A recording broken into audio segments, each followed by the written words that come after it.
Yeah, this is such a rich discussion, and I think um, it's perfect. It's a segue into space, which I'm going to talk about.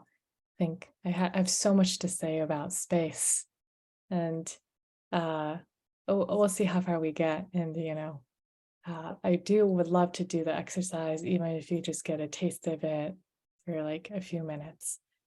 If maybe we could start with just typing in the chat of what you think about when you think about space, because I do find it so rich to just hear what everybody's thoughts is.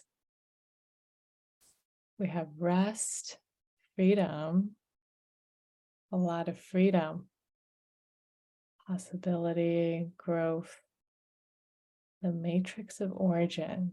Wow. Uh-huh. Grounded, infinity, limitlessness. There's so much about like kind of expansion and room to create, pausing, room to breathe deeply. Yeah. Yeah. Expansion. Yes. Yes. I love that. So I have so much to say. There's more. The implicate order and the connection to the larger system. It's cousin time, space and time. Mm-hmm. Mm-hmm. I love that. Yes. Ah, hmm. So I think space is probably one of the elements that I feel the extremely strong kinship to because of the lack that I experienced um, to coming to now, my experience of space. And what do I want to say about this? I want to talk a little bit about the perception of space. It's almost like the our perception of space sometimes is molded by the shaping of our original holding container and environment. And the perception of space can be either too tight, too narrow, and the shape of how other people perceive us then create the shape of how we perceive ourselves. And that interaction creates a space and a shape inside of us, which takes up space.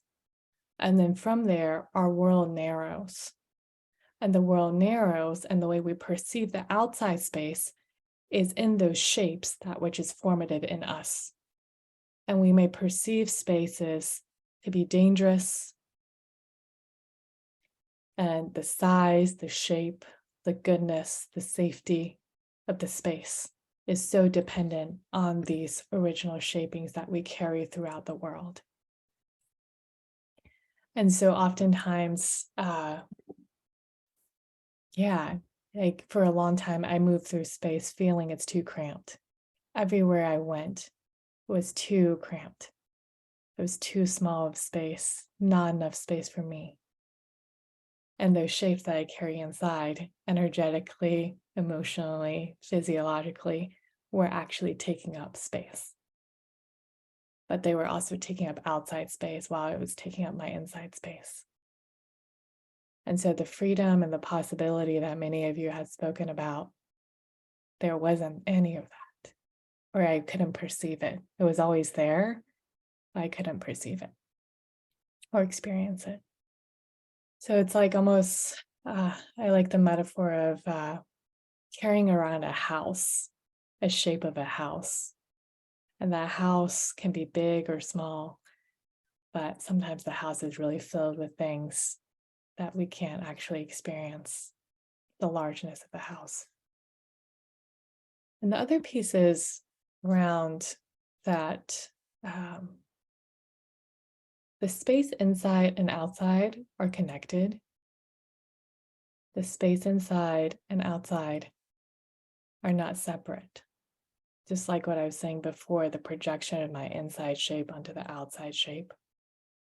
but the interconnectivity of the space around me and then the space inside of me, there's just permeability in most of us. Like space outside, space inside. And can we perceive the space outside as not empty? Like there is that space. So going back to the perceptual piece, just a quick experiment, even just right now with me here. If you choose an object in your room and look at that object, but instead of focusing on that object, instead focusing on the space in between you and that object. And then the space that suffuses that object, that envelopes both you and the object. The space that holds you and the object. And that space, in my experience, is not empty. The space is actually filled with so much information. Information of the field, information of other people. In most of our waking moments, we tend to walk around, focus on the object, without giving any awareness to the space that which exists, that has the possibilities and the freedom. And the more I clear out my inside space, the more I feel my perception of the outside space expands. When my house was very, very filled, my perception was very focused, very myopic, I would say. Like focus on the smallness of my experiences versus like opening up to the larger world. And the more I cleared my house, like every single layer that is peeled, my vision actually opened up. And it was first the vision of, oh wow, like look at all the surrounding trees. Like we're actually not the centerpiece, that the roads are actually impinging upon the ground of trees and land. And then it opens up more to like the sky and spatialness. And then seeing the interconnection of the landscape versus before it was so boxed into just the man-made constructs of the land. And that being the centerpiece and the objects of focus. And I also noticed that when I'm walking around in my neighborhood, if it's the same exact route I'm walking, the way it looks also changes. It's extremely different on a day-to-day basis based on my internal landscape. If I'm really just chaotic that day, like I don't get to see a lot of the landscape and my vision closes down. But when I'm spacious, like the world is just so open and embracive and holding and beautiful. So this perception of space to me is just so incredibly fascinating. Our experience of space. I'm aware of time, so maybe I'll just stop here for now and just see what folks want to say. And I know typically we go into breakout rooms around 9:05, but it's up to, we could see, I'm more curious to see how this so far lands with you all or what evokes within. Yeah. For me, it's like an experience of elasticity. Am I saying the word right? It's almost like I'm connected to the object I'm looking at with a glue. But it's like a different consistencies of glue. It could almost like be kind of dense, or it could be very loose. But it's it's kind of amazing how it's not fixed, how close or far away something appears. and how connected or not connected I feel to it. You sharing your experience of how you sensed space before, I felt as if you were in a box, or I would have felt like living in a box, and all of a sudden, or a cage, and all of a sudden this huge possibility opening up for you, where you could sense the space and the connection, and what I feel is that is the possibility that we all have. And I'm thinking of how many people live in these cages with the possibility of opening up to the wonders of that space. I feel that we are extremely conditioned. I feel that our conditioning is very limiting in a way, that we're not using our imagination enough. That's what I feel. So if I think of space, there's a lot of things that come up for me, but if I think of space, I think about the huge, infinite universe that we are part of, for example, on one hand. And on the other hand, I think about the cell, that it's so small, cannot even probably see it in the naked eye, and that's a whole world right there. So talking about space is, what comes up for me is like, we tend to be like, the body is not our container. The container is much larger. We all have layers of energy around us that are much more containing, that we are not even aware of them, because most of us were not even taught about them or spoken about it. So all I'm just saying is, like, there's so much there, and we're so conditioned to see what's so close to us. And using the imagination is how you open that to the vast universe. Yeah, I'm thinking about partly like what focusing does, right? Is like when we companion somebody as they orient, I'm going to use this as an example, right? As they orient to something that's troubling them, right?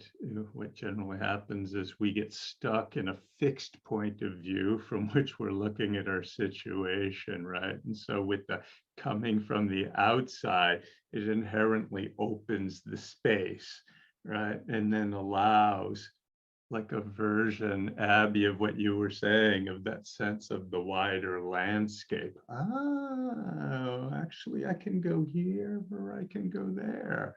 I'm not just this one here. As I just want to say, I feel so touched by all your comments, and it was giving me this visceral, felt image of like the stripping away of the layers of conditioning, that which, like, first of all, the encasing that we're born with, but then also the cultural layers and the energy of all of that is living in our body. Like, it's not just a mental thing. Yes, it's thoughts, but it's also energy, and it's grids, and like it's strappings and armors that just closes around and down, and how to move through that bit by bit. Amy, what comes up for me is, in the context of just experience my daughter's engagement and the party that followed it, I was so conscious of a range of being very close in, like the space of like a mother and daughter when a child is very young, and the space is not so big because you're close and you're nourishing and you're conscious of the need to nourish your child moment by moment. But this whole idea of witnessing her with the one she's chosen, and that I'm not in the central space anymore in the same way, and her loved one is filling a major piece of her space. And it's like, I'm watching the emotions, and at first, I'm excited, and then, oh my God, a sense of loss. I'm not the number one anymore. And then a sense of pride that she was able to choose such a loving man. And so your talk today is strengthening my sense of a much bigger space and all her friends around her and all her connections. And there's just something for a mother seeing her child as an adult and going out in such a larger space than the original space. So thank you for this. It's been really like a healing energy for me. This is lovely. Love that you bring up this piece around relational space. And then there's also, like, in conjunction to that, there's also the piece around like moving out of the purely the culturally conditioned space that's beyond, that holds us as well. That's both and. For me, it brings up the phrase, what else? What else could happen? The space brings up, oh, something else could happen. What else? That's what comes up for me when you say space. Yeah. Yeah, thank you so much for all the rich sharing and discussion. I wonder, Lynn, if we could do a short experiential exercise and then just to have an experience of what continuum is. And then we could either decide we want to do breakout groups, or we could decide if you want to have a group discussion. Does that sound good? Sounds very good. Yeah. Great. So I'll preface this. The way I like to describe continuum is, I've heard it from somebody else and I really loved it. And if any of you have gotten body work, energy work, or craniosacral therapy, I've heard one craniosacral therapist compare it to doing craniosacral on herself.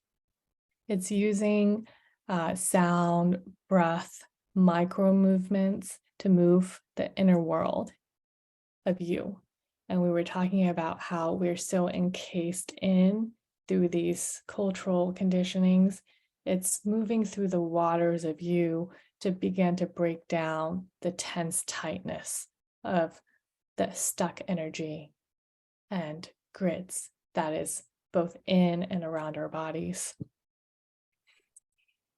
And the reason I love it so much is because it also is a portal, just the way focusing is, into that deeper liminal space, especially if we do it in a group.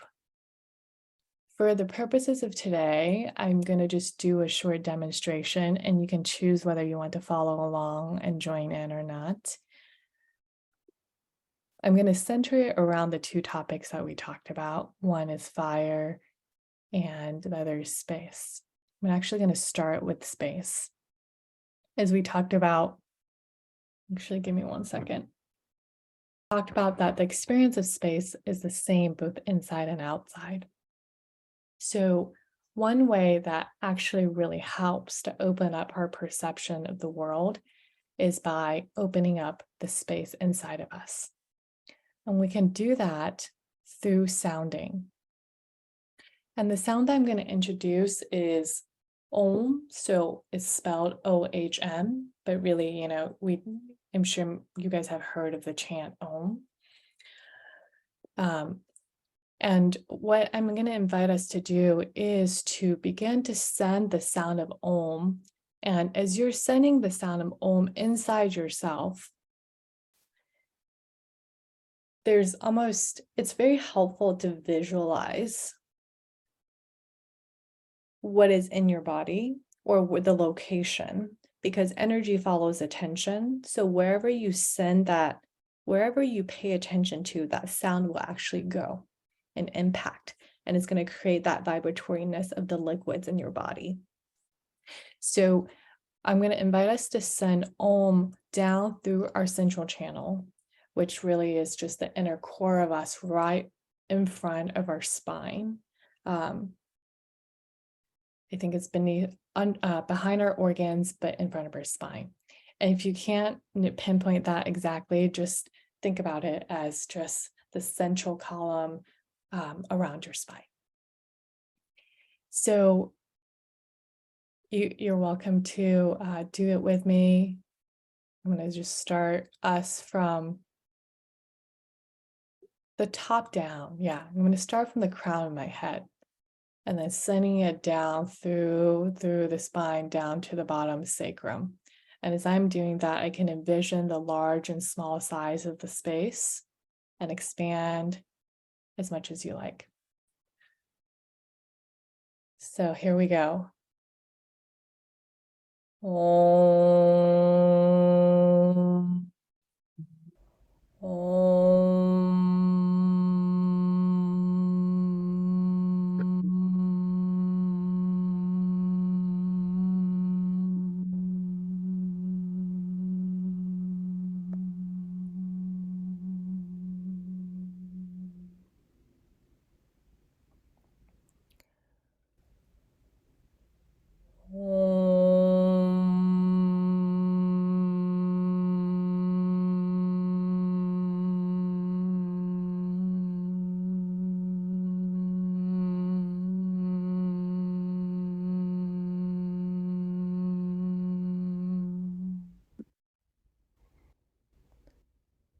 And as you're doing that, it's the envisioning of moving that sound down from the crown of your head through your body slowly, moving through the different centers, down into the sacrum and slowly into the ground.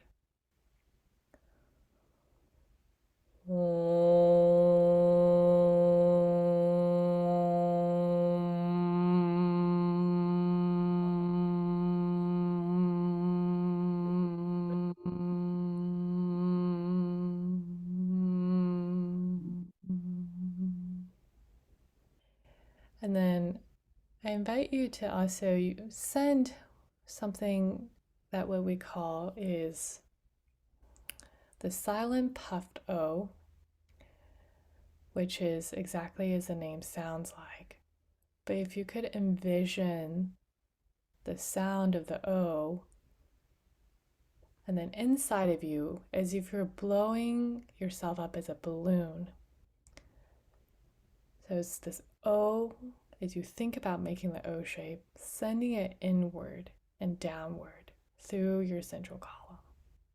And it's very subtle, but seeing if you can create a little bit more pockets of space inside of your body. And the O going inward, downward, moving everything that's not needed down to the earth. Abby, do you combine it with your breath? Do you inhale or exhale? Do you exhale and then inhale when you're doing the Om? Yeah, so I think playing around with it, the way I do it is, and I'm not saying it's the right way, it has to be like this. It's I take a breath in and then I kind of blow in the out breath downwards. But in essence, I'm giving myself the nourishment of space, the possibility of space inside of me. So you exhale. Mm-hmm. Yeah. And then you're inhaling when you're making the sound. I'm exhaling when I'm making the sound, but find the way that's comfortable to you. You can experiment with what works for your system, because our patterns of breathing and bodies are different. So I'm going to invite us to come back and just do one other exercise related to the heart. And we talked a lot about how there's the warmth and the radiance and the creativity and the passion. And a huge part of that, if you have heard of the Heart Math Institute, is so much of it comes from the heart. So if we could radiate out, each one of us, the energy of our heart and let it expand into the world. Maybe it could be that modulator that we were talking about for the combustible sort of fire into the world. So if we could center on our fire and getting to know it and letting it come through,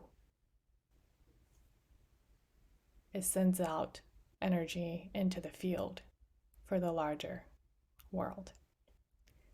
And what I'm going to offer is something called the theta breath. And if you think about when we say the or that, the TH sound is something like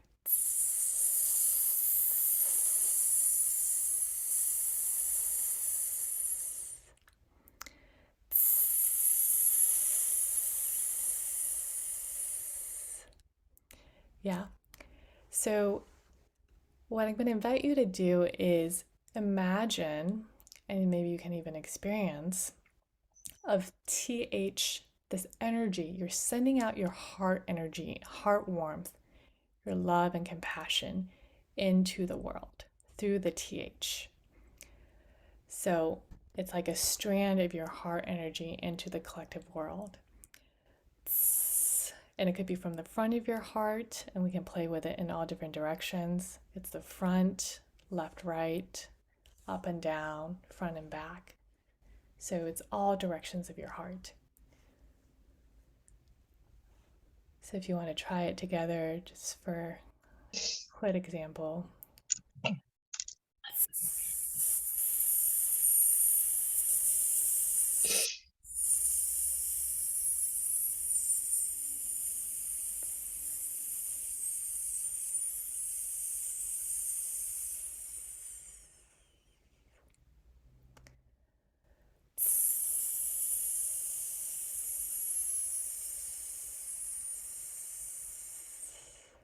Maybe send it out of your back.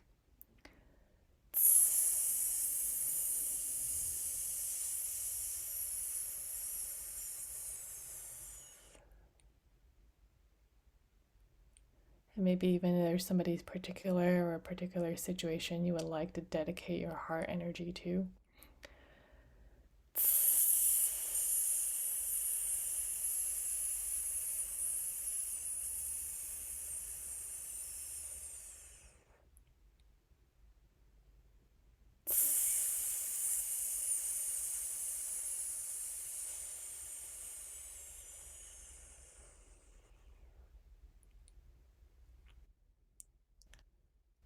You can do it from the left side of your heart.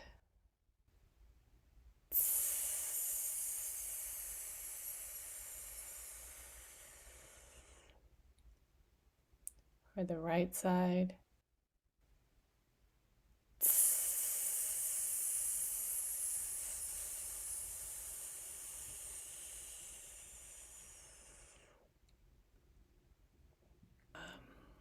Yeah, so we just got a couple more minutes.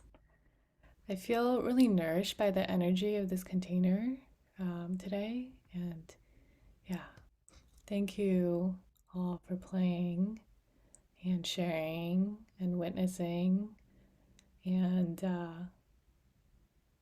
Lynn, I wonder, oh, also, I think I just want to say, Nadi, I really appreciate you sharing that. I did read your comment in the chat. So I hope that the fire of this field can be carried with you and kind of be sent into your surroundings. Yeah. Abby, I just want to affirm you for this beautiful presentation and creating this beautiful space for all of us to be able to come forward with this part of ourselves.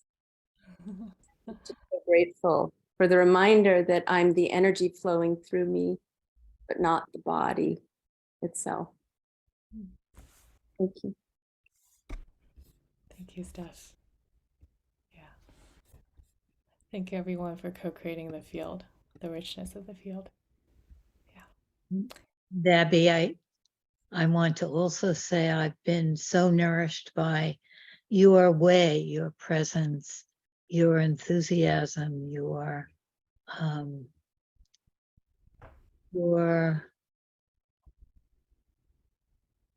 waterliness. Just kind of flowing out. And I got so much out of that image that you were talking about in terms of space, of walking around the neighborhood and seeing such different things. And somehow that image was very helpful and penetrating to me. Thank you so much, Len. And I just want to take this moment to really thank Len, because she was my doorway into the body. And that was into the implicit world of mystery through the body in 2017. And like focusing was the way that just opened up everything for me. And yeah, thank you.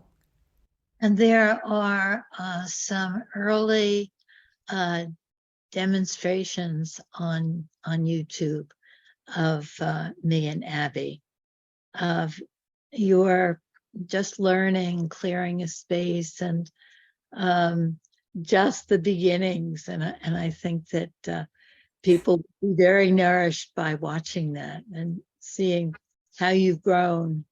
And they're very beautiful.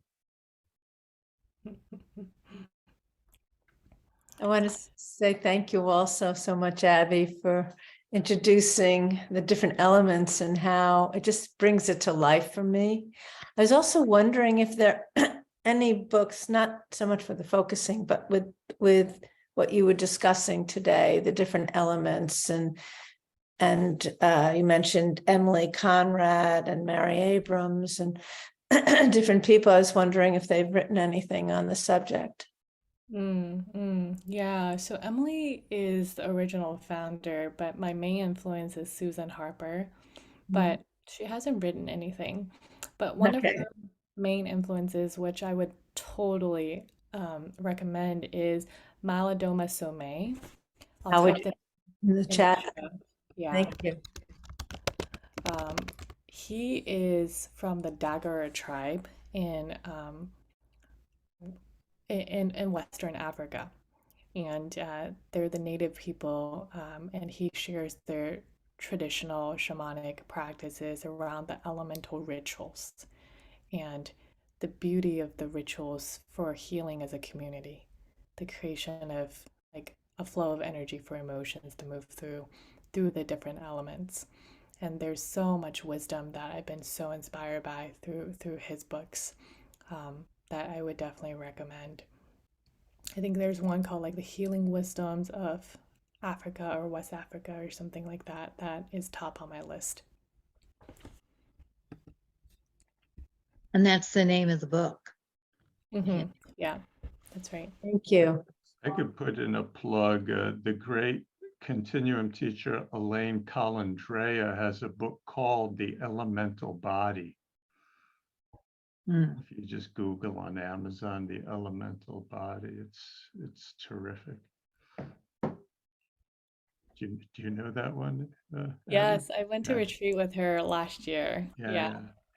I haven't read the book, but I am intending to. Yeah, and there's a website called Watermark Arts that has a lot of video content where you'll see movement practices around the different elements of Watermark Arts.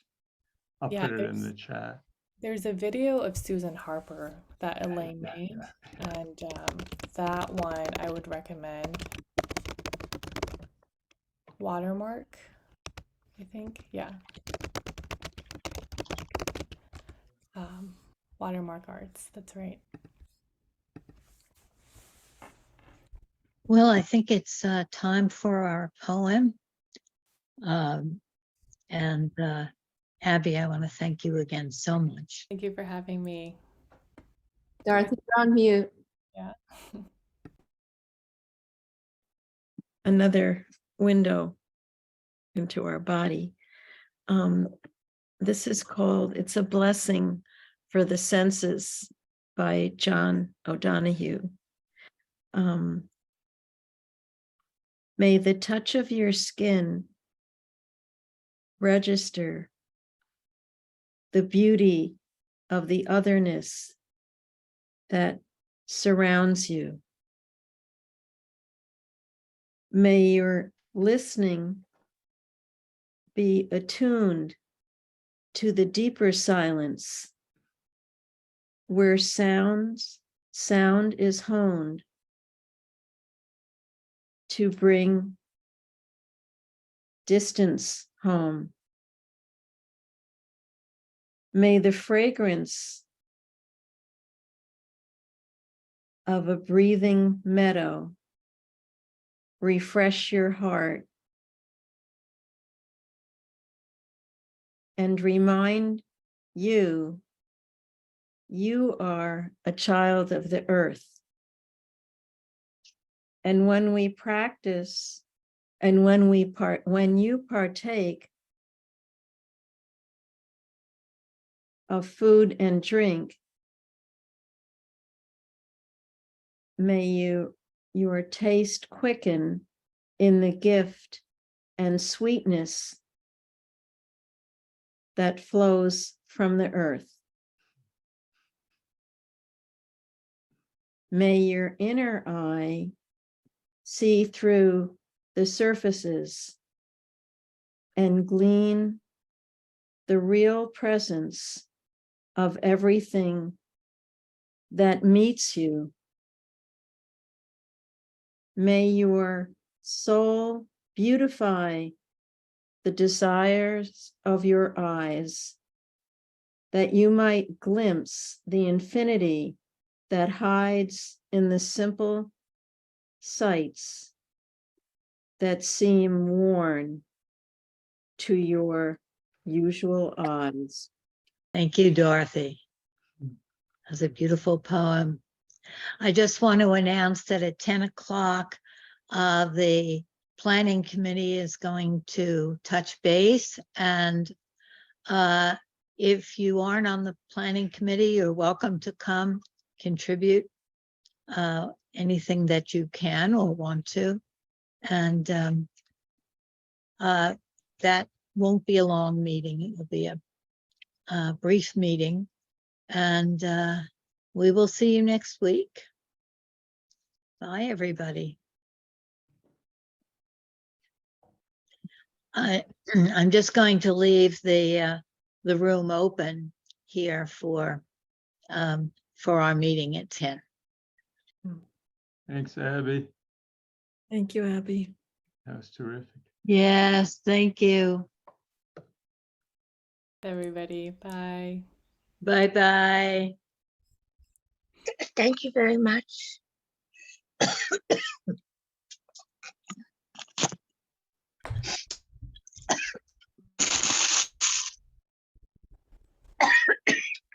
And Christine, when shall we touch base? Wait, hold on. Abby, you were awesome, first of all. Oh, Yes, you really were, Abby. oh, thank you. That's a wonderful Can we way. turn off the recording? Right. Yeah, it's dawning on me, this is just from the African traditions. They talk about that it is the work of a community to birth a person into their purpose into the world. It is through the eyes of the others that which we flower into, bring the gifts of our soul into the world, and we cannot do it alone. So having communities like the Help for Helpers, where everyone gets to share their gift with the community and have a sense of reflection, is extremely potent for the blossoming and the nourishing of the world.